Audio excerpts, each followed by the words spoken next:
presented by Tilak Recording Studio.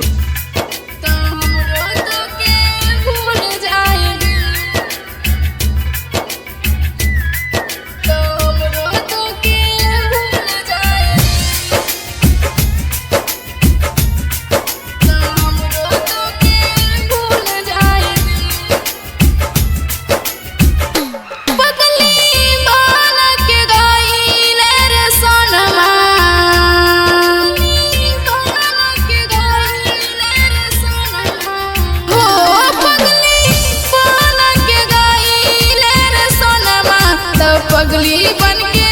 जी ले दे ऐसे आवे नहीं आखिया के सोझा तो हमरो तो के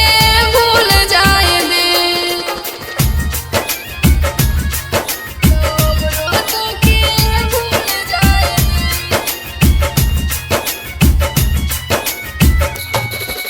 हमरो तो के भूल जाए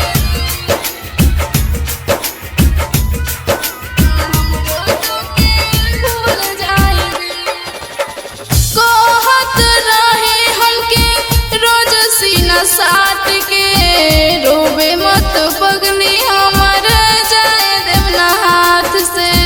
रोबे मत पगली हमर जाए देवना कहत रहे हमके रोज सीना साथ के रोबे मत पगली हमर जाए देवना हाथ से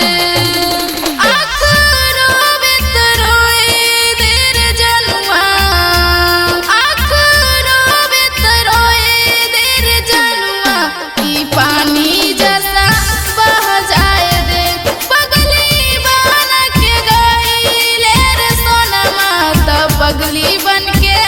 जी ले दे हमरो तो के भूल जाए हमरो तो के भूल जाए हमरो तो के भूल जाए कर्म के हीन दिन बचपन से बानी हूँ तोहरा के काम कोई किस्मत से मार रहो तोहरा के काम कोई किस्मत से मार कर्म के हीन दिन बचपन से बानी हूँ तोहरा के काम कोई किस्मत से मार रहो